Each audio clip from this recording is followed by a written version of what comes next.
Good morning everyone. આપણે જોયું કે અત્યાર સુધી તમે 4 યુનિટ ટેસ્ટ તમે આપી ચૂક્યા છો। હવે 5મો યુનિટ ટેસ્ટ તમારો શરૂ થવા જઈ રહ્યો છે। આ યુનિટ ટેસ્ટ તમારો તમને વોટ્સએપ પર આની બધી જ માહિતી મોકલી છે। આ 5મો યુનિટ ટેસ્ટ તમારો 28 તારીખથી શરૂઆત થાય છે। હવે આ યુનિટ ટેસ્ટ આપણો કુલ 25 ગુણનો છે। હવે આ જે 25 ગુણનો યુનિટ ટેસ્ટ છે એની અંદર આપણને જોઈએ તો 6થું અને 7મું ચેપ્ટર। 6થું છે દોરવણી અને 7મું ચેપ્ટર છે અંકુશ। આ બે ચેપ્ટરમાંથી કેવી રીતે પ્રશ્નો પૂછી શકાય એના વિશે આજે આપણે જોઈશું। હવે આ જે યુનિટ ટેસ્ટ કુલ ગુણ એના 25 છે,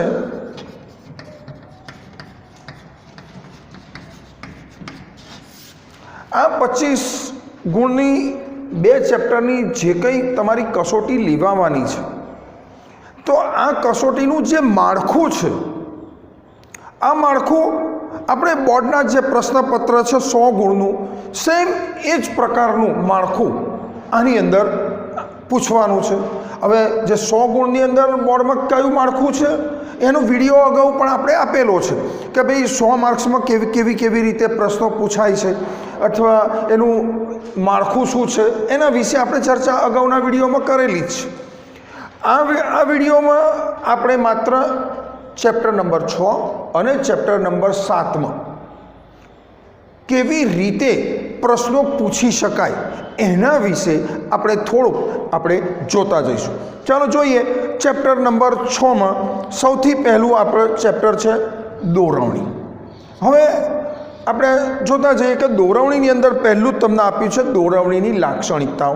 હવે આ દોરવણીની લાક્ષણિકતાઓ છે તો આ પ્રશ્ન 3 ગુણમાં પૂછવો હોય તો બોર્ડમાં આપણે પૂછી શકાય છે કે દોરવણી એટલે શું, દોરવણીનો અર્થ આપી તેની લાક્ષણિકતાઓ જણાવો। તો આ રીતે 3 ગુણમાં આ પ્રશ્ન પણ મૂકી શકાતો હોય છે। આગળ જોઈએ દોરવણીનું મહત્ત્વ। આ પ્રશ્ન પણ 3 ગુણની અંદર બોર્ડમાં પૂછવો હોય તો આપણે પૂછી શકાય કે દોરવણીનો અર્થ આપી દોરવણીનું મહત્ત્વ સમજાવો। હવે મિત્રો એ વસ્તુ એ યાદ રાખજો કે કેટલીક વાર જ્યારે આ 3 ગુણના પ્રશ્નો પૂછાય છે ત્યારે વિદ્યાર્થી મિત્રો જ્યારે સ્ટેપ વાઇઝ મુદ્દા વાઇઝ પ્રશ્નનો જવાબ હોય છે તો ઘણીવાર એ લોકો 3 ગુણનો પ્રશ્ન હોય, પુસ્તકની અંદર તમને 8 કે 10 ગુણ 8 કે 10 મુદ્દા આપેલા હોય છે, પણ કેટલી વાર વિદ્યાર્થી મિત્રો શું કરે છે કે 3 ગુણના પ્રશ્નમાં માનો કે એવું પૂછ્યું છે કે દોરવણીનો અર્થ આપી તેનું મહત્ત્વ સમજાવો, આ રીતે પ્રશ્ન મૂક્યો છે તો આ પ્રશ્નને ડિવાઈડ એ લોકો એવી રીતે કરીએ છે કે દોરવણીનો અર્થ આપો, તો અર્થ આપો એટલે એનો 1 ગુણ થાય। હવે એનું મહત્ત્વ, પુસ્તકમાં તો 10 મુદ્દા આપેલા છે, તો કેટલીક વાર વિદ્યાર્થી મિત્રો શું કરે છે માત્ર મુદ્દા લખી નાખે છે। હવે જ્યારે મુદ્દા લખતા હોઈએ બધા જ તો એનો 1 જ માર્ક્સ આપે તો બાકીનો આપણો 1 માર્ક્સ છે એ એને ગુમાવવાનો વારો આવતો હોય છે। એટલે મિત્રો પ્રશ્ન પહેલાં વાંચો ધ્યાનથી, શું પૂછ્યું છે। જો દોરવણીનો અર્થ ના પૂછ્યો હોય અને તમને એમ પૂછ્યું હોય કે માત્ર દોરવણીનું મહત્ત્વ સમજાવો, હવે એની અંદર પુસ્તકમાં તમને 10 મુદ્દા આપેલા છે પણ તમારે આ મહત્ત્વ છે તો મહત્ત્વમાં ઓછામાં ઓછા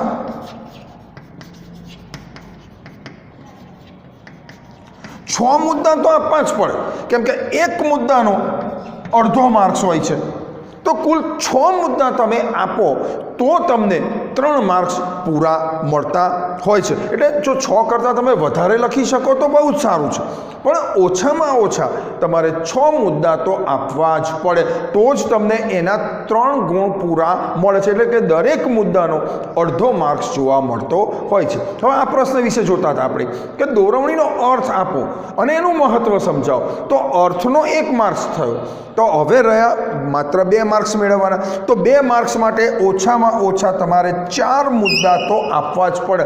એના માત્ર મુદ્દા જ લખવાના નહીં, પણ એ મુદ્દાની સમજૂતી સાથે 4 મુદ્દા તમે આપો તો તમને એનો પૂરેપૂરા માર્ક્સ આપવામાં આવતા હોય છે. એટલે મિત્રો, જ્યારે 3 માર્ક્સના પ્રશ્નો હોય તો પ્રશ્ન કેવી રીતે પૂછ્યો છે એને ધ્યાનમાં રાખી અને પછી એને લગતું લખાણ આપવાનો પ્રયત્ન કરવો. ચાલો આગળ જોઈએ. જો પુસ્તકમાં જોતા હશો તમે તો દોરવણીના તત્વો આપેલા છે. હવે તમને એક ડાયગ્રામ જેવું દોરી અને એની અંદર 4 મુદ્દા લખેલા છે. જેમ કે દોરવણીના 4 તત્વો કયા છે? તો ભાઈ નિરીક્ષણ, અભિપ્રેરણ, નેતૃત્વ અને માહિતી સંચાર. એમ એના આ 4 મુદ્દા છે. કેટલીક વાર બોર્ડમાં પણ આ 2 માર્ક્સમાં આવી રીતે પણ એમણે પ્રશ્ન મૂકી દીધેલો છે કે દોરવણીના તત્વો જણાવો. તો હવે એમાં કોઈ સમજૂતી આપવાની જરૂર નથી કે દોરવણીના મુખ્ય 4 જ તત્વો છે, તો એ 4 તત્વોનો ઉલ્લેખ કરો તો પણ એના 2 માર્ક્સ છે. એટલે કેવી રીતે પ્રશ્ન પૂછ્યો છે એને ધ્યાનમાં રાખી અને આપણે એનો જવાબ આપવાનો હોય છે. આગળ જોઈએ અભિપ્રેરણ એટલે શું. તો અભિપ્રેરણનો અર્થ આમ આપ્યો છે અને એની લાક્ષણિકતાઓ પૂછી છે. લાક્ષણિકતાઓ આ કેટલીક વાર 3 ગુણની અંદર આપણને આ પ્રશ્ન પૂછી શકાતો હોય છે. તો દોરવણી એટલે શું, અભિપ્રેરણ એટલે શું, એની લાક્ષણિકતાઓ જણાવો. પછી આપણા પુસ્તકમાં આપી છે માસ્લોની જરૂરિયાતનો સિદ્ધાંત, જરૂરિયાતની અગ્રતા ક્રમનો સિદ્ધાંત.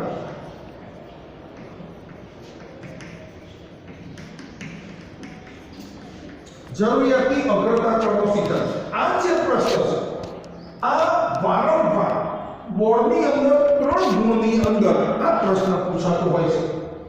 હા, અમુક વખતે આ પ્રશ્નને 5 ગુણમાં પણ પૂછી નાખેલો છે, પણ મોટે ભાગે જરૂરિયાતોની અગ્રતા ક્રમનો સિદ્ધાંત ને કુલ 3 માર્ક્સની અંદર પણ આ પ્રશ્ન બોર્ડની અંદર આપણે પૂછેલો. એટલે આ પ્રશ્નો જ્યારે તૈયાર કરો ત્યારે એની પર થોડું ખાસ ધ્યાન આપી અને આ પ્રશ્ન તૈયાર કરવાનો પ્રયત્ન કરો.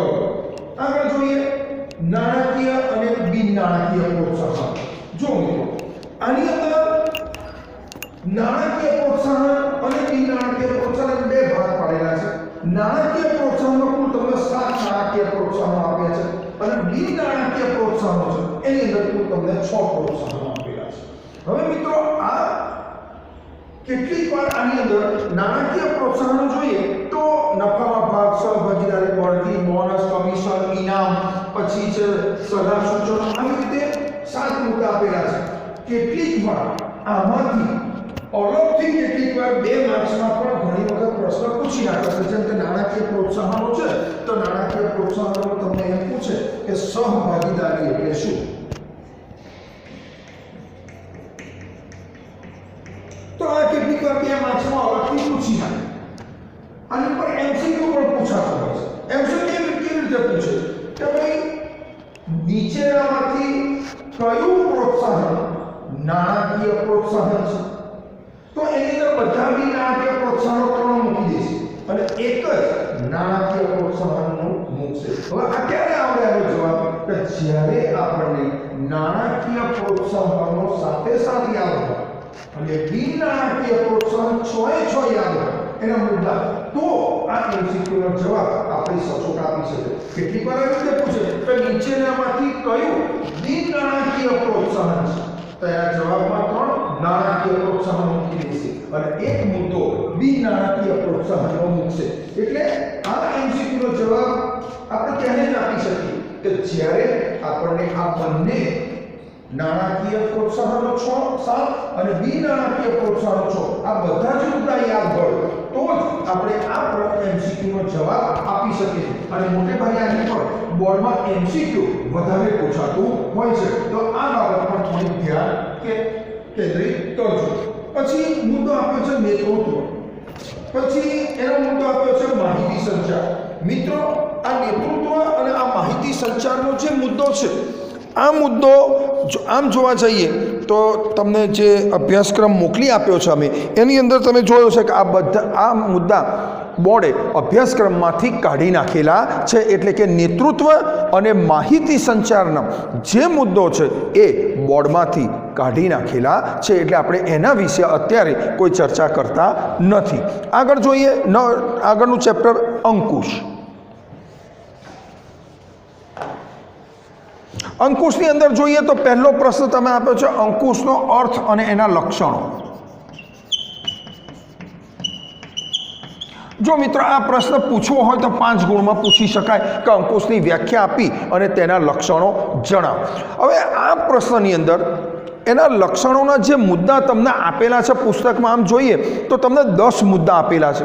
હવે મિત્રો આ 10 મુદ્દા ખૂબ જ ધ્યાનપૂર્વક એને તૈયાર કરવાનો પ્રયત્ન કરજો, એટલા માટે કે આ જે લક્ષણો છે એ તમને લક્ષણો ના પૂછે કેટલીક વાર, તો એની અંદરના જે મુદ્દાઓ છે એ મુદ્દાઓ તમને અલગથી 2 માર્ક્સમાં પૂછી શકાય છે.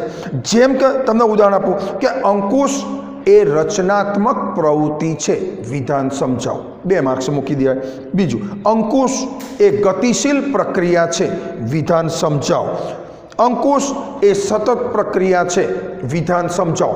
એમ આના જેટલા લક્ષણો 10 આપ્યા છે એમાંથી મોટા ભાગના લક્ષણોને આ રીતે વિધાન સમજાવો એ રીતે પણ મૂકી શકાતા હોય છે, અને આ રીતે પૂછે તો એ 2 માર્ક્સની અંદર મોટે ભાગે એ પ્રશ્ન તમને મૂકવામાં આવતો હોય છે. અને જો અંકુશનો અર્થ અને તેના લક્ષણો સીધું પૂછી નાખે છે તો કોઈ પ્રશ્ન નથી, પણ મોટા ભાગે બોર્ડની અંદર આ જે લક્ષણો છે એ 2 માર્ક્સની અંદર આ રીતે મેં તમને કહ્યું એમ વિધાનો સમજાવો આ રીતે પણ મોટે ભાગે મૂકતા જોવા મળે છે. એટલે આ લક્ષણોનો જે પ્રશ્ન છે એને ખાસ ધ્યાનપૂર્વક તૈયાર કરજો. તદુપરાંત તમે એનું સ્વાધ્યાય જોશો અંકુશ ચેપ્ટરનું, એમાં મોટા ભાગના પ્રશ્નો સ્વાધ્યાયની અંદર વિધાન સમજાવો એ જ રીતના તમને આપેલા હશે.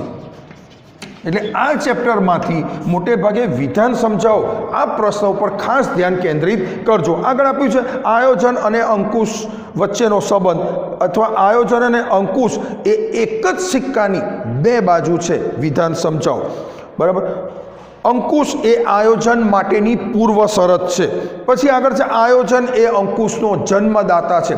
આમ આ રીતે વિધાન સમજાવો એ મોટે ભાગે આ ચેપ્ટરમાંથી આવા પ્રશ્નો વધુ પ્રમાણમાં પૂછી શકાતા હોય છે. એટલે વિદ્યાર્થી મિત્રો એ બાબતે પણ ખાસ ધ્યાન કેન્દ્રિત કરજો. અને છેલ્લું છે અંકુશની પ્રક્રિયાના તબક્કા. મોટે ભાગે આ પ્રશ્ન અંકુશની પ્રક્રિયાના તબક્કા, આ પ્રશ્ન કુલ 3 માર્ક્સમાં ઘણી બધી વખત બોર્ડમાં પૂછાતો હોય છે. એટલે મિત્રો આ રીતે આ 2 ચેપ્ટરો તમે વ્યવસ્થિત રીતે તૈયાર કરી અને સારામાં સારી રીતે લખી શકો એવી જ અપેક્ષા.